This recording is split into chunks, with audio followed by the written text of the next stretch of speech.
Medicare supplemental plans, also called Medigap policies, are designed to cover the financial gaps that exist in traditional Medicare A and B.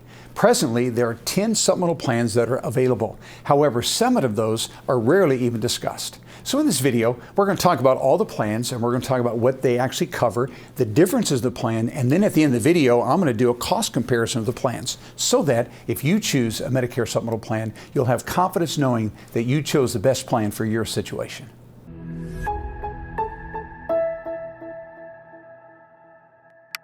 I want to begin by sharing with you the 10 supplemental plans that are on the market today. Each of these are given a letter of the alphabet, and each of these policies represents a different type of coverage by the plan. And so right now we have A, B, C, D, F, G, K, L, M, and N.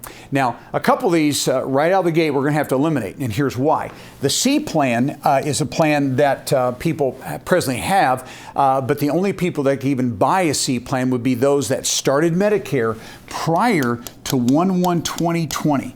Okay, but the C plan right now, there's no companies that are offering that particular plan. Okay, so we're going to eliminate that one. Not a bad plan, just not available today. The D plan is also a plan that no insurance companies are offering. D plan really was a good option in the past, but they revised some of the rules that went into effect in 2020, and so this really lost popularity, and therefore insurance companies do not make that available. The last one we're going to eliminate for now would be the M plan. Again, I did a search to see if there's any companies around the country even offering the M plan. Could not find a single carrier in any area that is offering that plan. So that's the only reason I'm eliminating those 3. All right, so we're going to focus then on these other 7 plans that are available.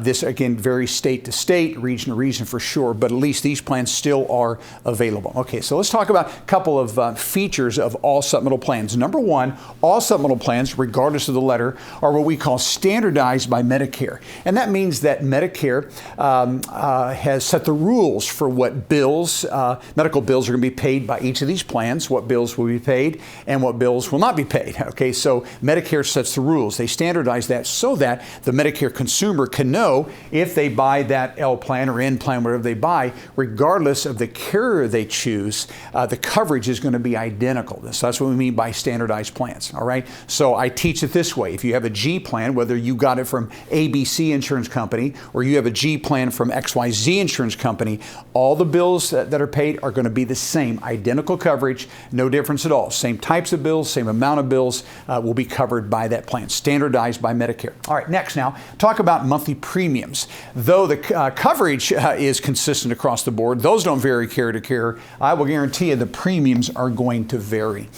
Now, usually premiums are going to vary based upon the age you are when you buy the policy and the gender that you are, male or female, as well as where you live, typically by zip code. Those variables usually determine our price points. Now, there are some states that does not apply. Those are called community rated states. I think there's 8 of them right now in the country where when we get that policy, regardless of age or gender, anyone who lives in that area is going to get the same price. Now, those are the priciest plans for sure, but some states do require that. All right, but I want to make sure you're clear that though the coverage is the same, premiums are going to vary from company to company. And as we talk at the end of the video, the different cost, you'll see why this happens. All right, the third thing I want to talk about would be household discounts. Now, what we mean by this is when we quote a price for a Medicare supplemental plan, there are sometimes we actually can see that price being reduced through a household discount. And again, these are going to vary. I'm not going to get into all the details of this, but it simply means this. If someone is single,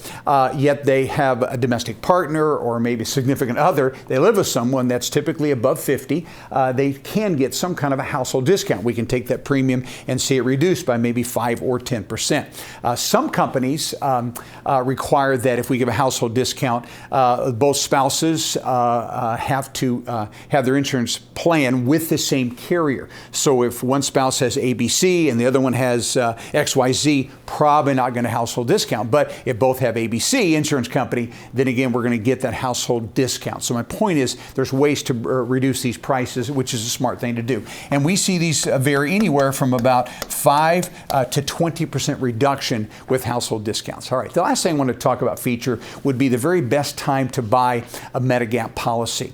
Now, I'm going to give you just a quick illustration here. Today, I'm shooting this video. It is 4/17 of 2024. So let's just say that someone is turning 65 today. All right, turning 65, that means this: they were born 4/17 of 1959. Turning 65 today, which means this month is their eligibility month to begin Medicare. Now, they may not if they or their spouse are still working and they're covered by a group plan that has 20 employees or more on it. They don't have to do anything with Medicare.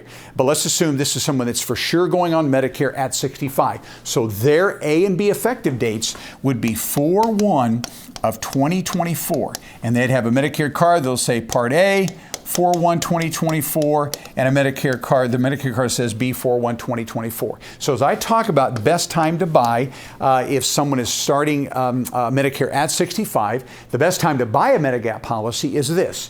We actually can apply for a Medigap policy anywhere from 3 to 6 months in advance, meaning we don't have to wait to get a supplemental plan when our Medicare begins. We can apply in advance. Now, our supplemental plan is not going to go effect until our A and B dates do.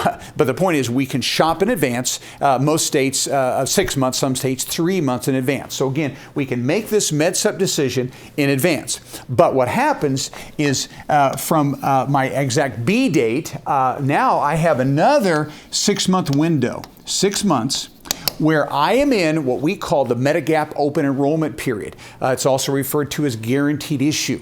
And this period of time before my B date, 3 to 6 months before, and then 6 months after, I'm in this once-in-a-lifetime opportunity where I can get any Medigap policy, any of the letters that are sold in my state that I want, and there's no underwriting at all, meaning that insurance company will approve the policy. They cannot ask you any health questions. They cannot exclude any pre-existing conditions. They have to issue the policy, and they have to cover you. But again, this only lasts there's 3 to 6 before my B date and then 6 months after. So in my example, watch this.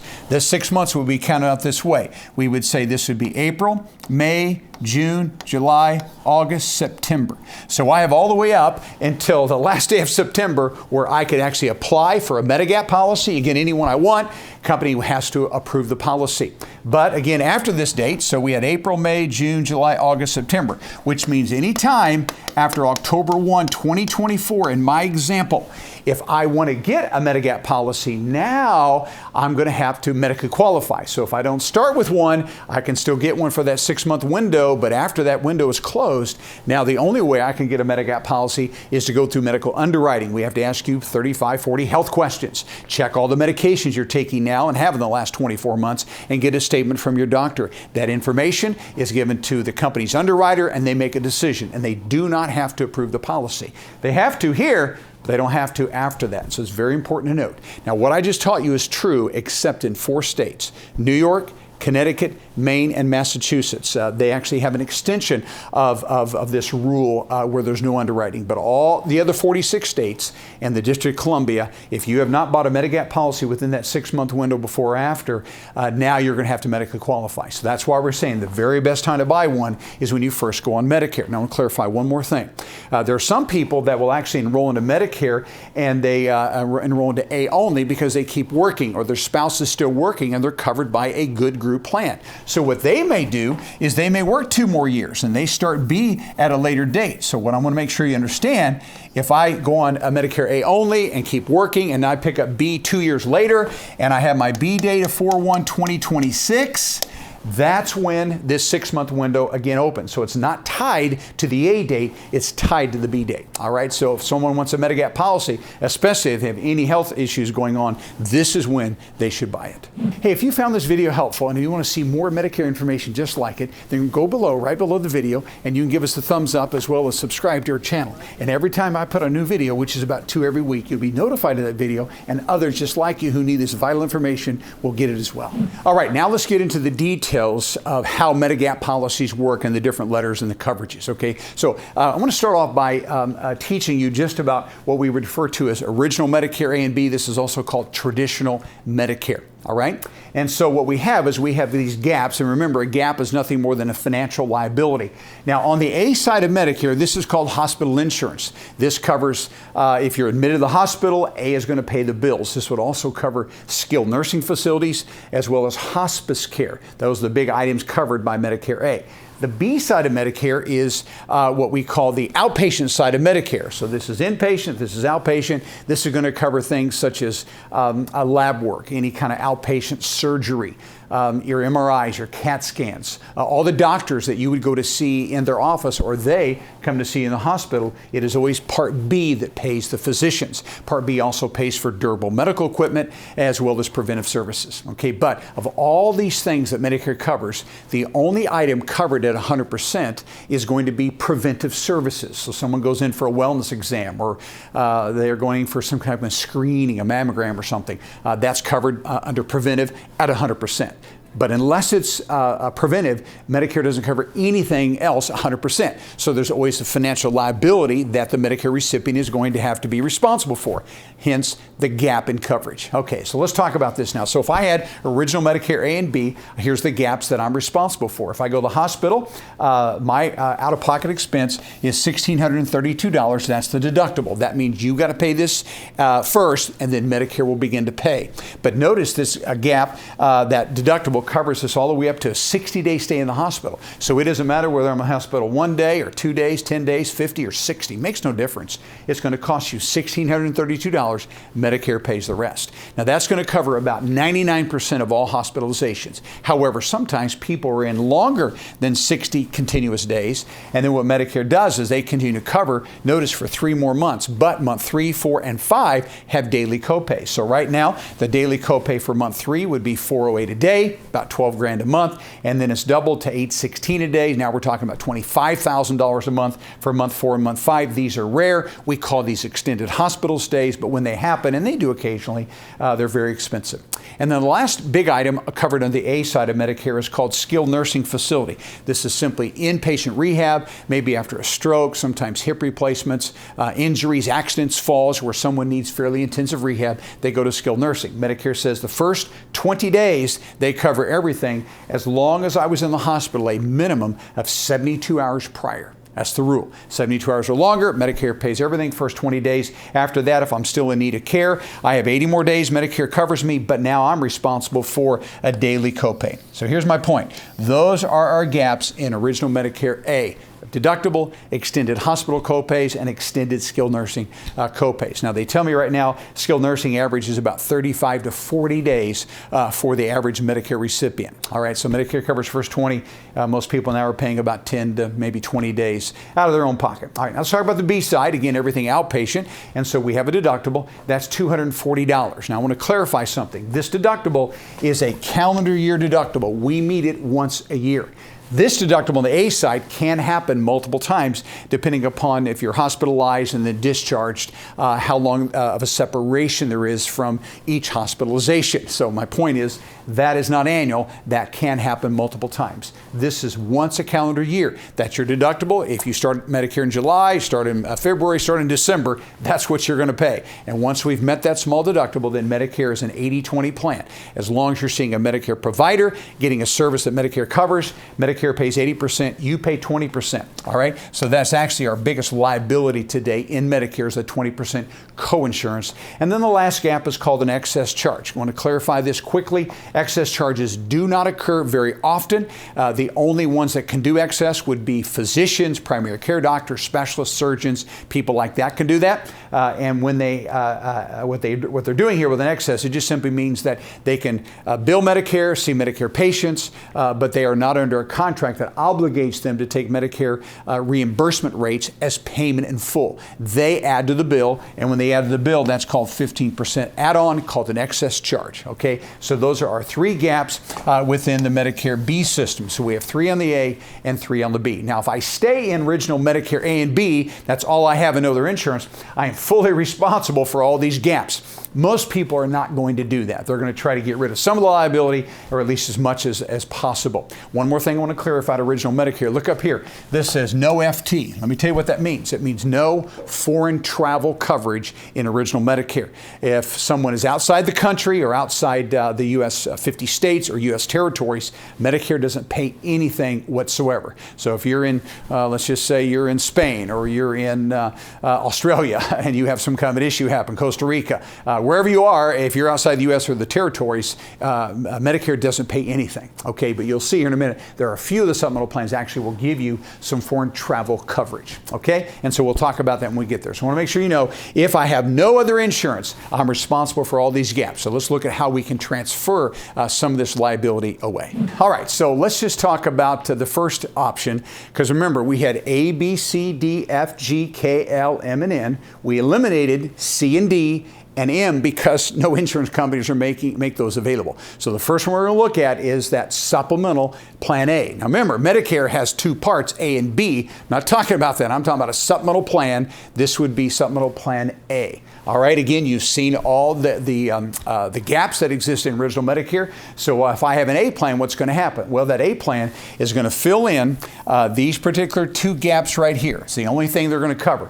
And you'll notice as we go through this presentation, so we talk about the gaps and what kind of coverage do you have with that plan. So again, that A plan is only going to cover 2 of the 6. So everything that remains here, these other 4 gaps, you would be financially responsible for. Plus, that A plan has no foreign travel included whatsoever. So if you had something outside the U.S. or U.S. territories, you're going to pay out of that 100%. All right, so that is the A plan. Now let's go to the Medicare Supplemental Plan B. Again, same grid, same gap still exists. So how does the B plan work? Well, it covers a little bit better than A did. It's going to cover 3 of the 6 gaps. All right, so you can see a deductible, extended hospital stays, the 20% coinsurance, but I'm still responsible for my skilled nursing copays, my B deductible and excess if and when that ever occurs. But also notice, again, no foreign travel.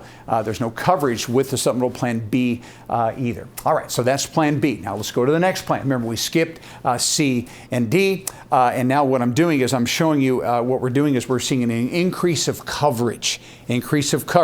So we saw the one covered, A covered 2 of 6, B covered 3 of 6. Now we're looking at Plan K. What is it going to do? Well, it's going to cover even more. It's going to cover, notice, 4 of the 6 gaps. But here's what's unique about the coverage of those gaps. Notice it's not 100%.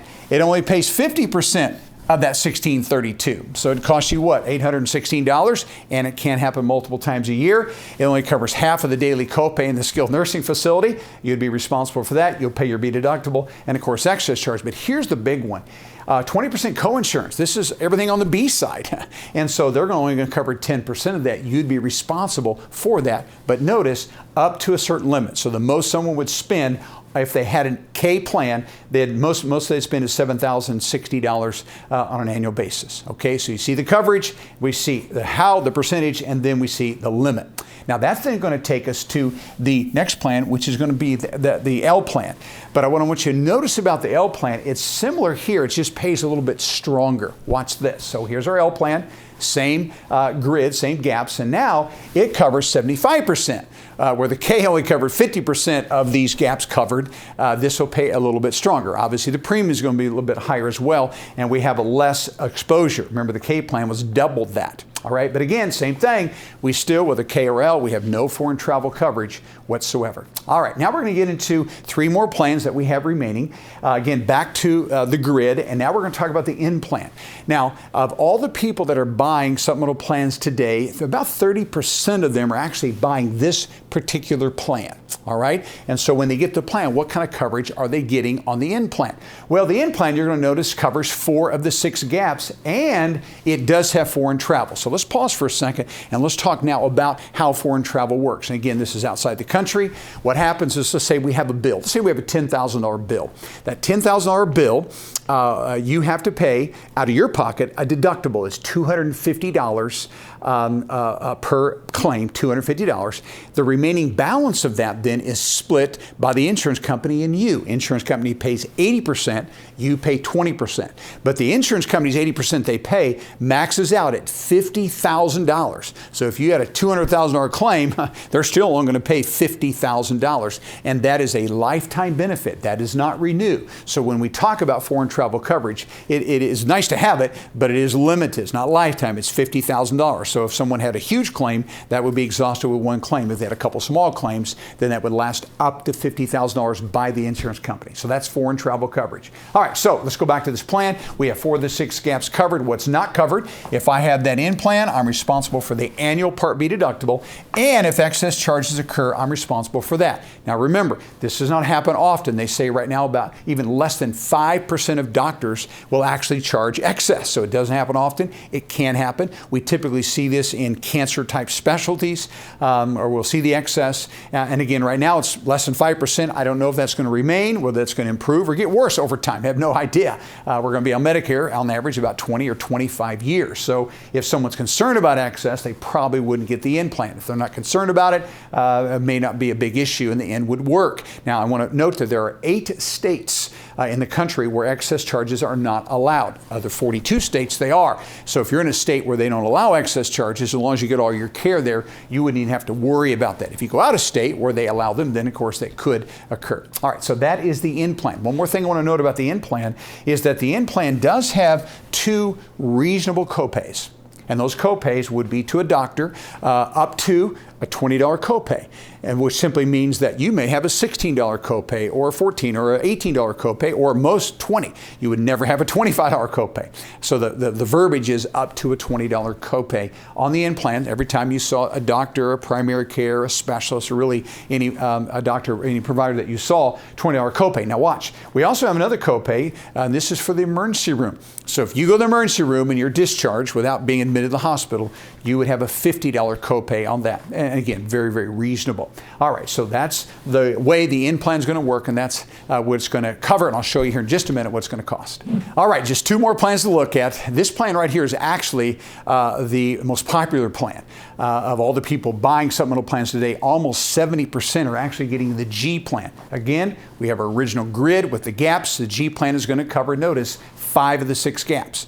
It's almost full coverage, not quite, because once a year you would have to meet the Medicare B deductible. Now keep in mind that B deductible does reset every January. In fact, last year in 2023, this read $226, so it bumped up $14. I've seen this actually go down, so it kind of ebb and flows. But you would be responsible for the first $240 of any bills that are coming through the B system, which should be, again, all doctor services, outpatient type services, outpatient surgery, basically anything on an outpatient basis. You'd be responsible for the first $240. After that, that's going to cover all the gaps. You should never get a bill beyond that $240 if we have the G plan. Now notice it also covers foreign travel, just like the N plan did. So I've got that $50,000 lifetime benefit with the G plan as well. All right, that brings us into the last plan, which is called the F plan. Now, for years, the F plan was really the most popular plan, but in 2020, some rules changed. So I want to make this real clear. Even though this F plan is a full coverage plan, most people today can't get it. And here's why. Because the rules are this. If you started Medicare prior to 1/1/2020, then you can still get an F plan, and you can keep that F plan for your whole life. But if you're starting Medicare after January 1, 2020, which typically means your birth date is after 1/1/1955, then you cannot get you cannot get an F plan, just like you couldn't get a C plan that we eliminated earlier on the chart. The C and the F plans were only for those who started Medicare prior to 1/1/2020. So again, if you're started Medicare after that, this is not an option, but I still want to go through it because there are some people who still can get F plans. Some people are getting them, and they actually can keep them for their whole life. Hey, if you come to a place where you know you're going to have to make some Medicare decisions pretty soon, the best way to do that is to click up here in this right-hand corner, and you'll have an opportunity to be able to book a call with one of our Medicare guides. All the guides around here I have personally trained, and they truly are professional. They'll answer your questions, and they'll show you different Medicare options to make sure that you're confident in the decision that you make. All right, so let's look then at the details of the F plan. As I said, it's a full coverage plan. It absolutely will cover 6 of 6 gaps. And we tell people, again, that are on the F plans, you should never get a bill as long as Medicare, you're seeing a Medicare provider, you're getting a service that Medicare has agreed to cover, you should never get a bill. all the liability you have is transferred to that insurance company. And clearly this is the most expensive plan, but again, it is a full coverage plan. But again, if you're born after January 1st, 55, starting Medicare after 1/1/2020, this is not going to be an option. All right, so now we've seen these plans. We had to eliminate 3, C, D, and M, but all the remaining ones are still available for you. So let's take a quick cost comparison, and we'll see these plans from a cost basis. Okay, first off, back to that Plan A. Remember, not a lot of coverage. 2 of the 6 gaps were covered. Again, we had no foreign travel. And right now I want to clarify something as we talk about prices. We are a nationwide brokerage company. We write in all 50 states as well as the District of Columbia. And all I'm trying to do is give you an average, okay? I promise you. There could be some that could be a little bit lower, some that could be higher. So again, I don't know where you live. I'm just saying this is going to vary state to state. It really does. So I'm just trying to make a quick comparison here based upon the average cost of these plans. All right, so Plan A is going to cost us what? $110 to $165. You're going to see here in a minute. Really not a good value at all. Okay, it is available. Medicare Plan B, a little bit more coverage, and again, we're going to have to pay a little bit more money for that. And you're going to see really not a good value. All right, now next plan is the Plan K. Now remember that Plan K, it covered the 4 of the 6 gaps, but how did it cover it? Remember?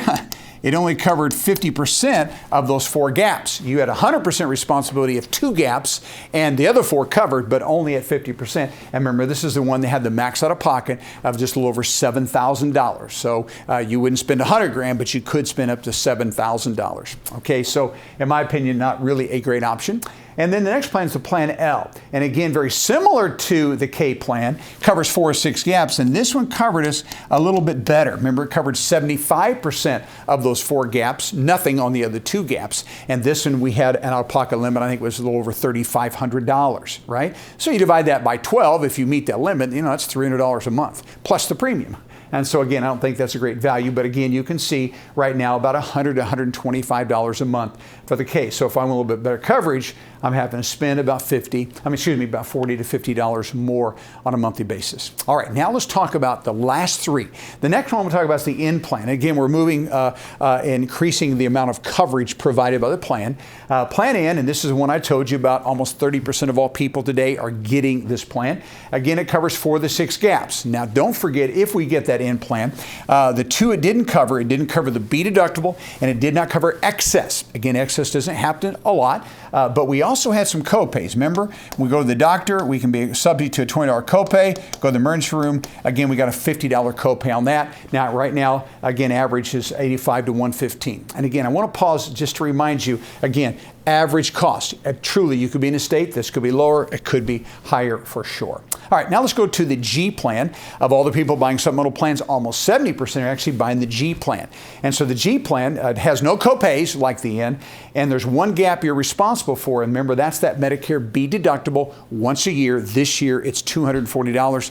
After that, it would be full coverage. Okay, so as long as we're seeing a Medicare provider, it covers everything but the $240. Now, notice premium is going to be a little bit higher. So someone that takes that in plan is saying, I'd like to save the extra $30 or $35 a month. I'm willing to take on the risk of some copays, take on the small risk of seeing an excess charge occur. Other people say, no, I don't really care about the extra $30, $35. I'd rather have something more comprehensive. I can afford the B deductible. I can afford the premium, that $110 to $145, and they will then go with the G. There is no right or wrong, folks. These are both wonderful, wonderful plans. And then lastly, that was that F plan. And again, most people can't get this today, but if you could, this is the range premiums, 145 to 185. Some states certainly higher than that, but this, again, a range. But again, it's a full coverage plan.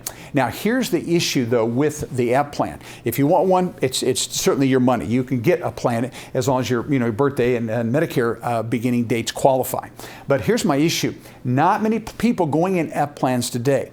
And so what happens is the group you go into is probably not going to be as large. We like to go with insurance companies that have a large market share where there's a lot of people going in the group because the risk, medical risk, is spread out to more policyholders. So I'm just saying to you, those F groups are going to be smaller. So you're really taking on the risk of having less premium stability with that F plan. That's it. That's my only point on that one. And so sure, we all like full coverage, but notice also what's happening. We're going to be paying at least $40 $40 upwards a month for that plan. So let's just say it's $40 a month difference. You just paid $480 a year for what? One extra benefit, which was the B deductible. B deductible this year is $240. So you just paid $480 extra in premium for a $240 benefit. To me, that's not a good value. So even if your birthday is before 1/1/55 and started Medicare before 1/1/2020, I still think your G or your N plan is going to be a much greater value. So there you have it, 10 supplemental plan options, 3 really not even possible, but we have these other 7 that you can consider. Just make sure that you pick a plan that is best for you, and please buy it at the right time to make sure you don't have to go through medical underwriting.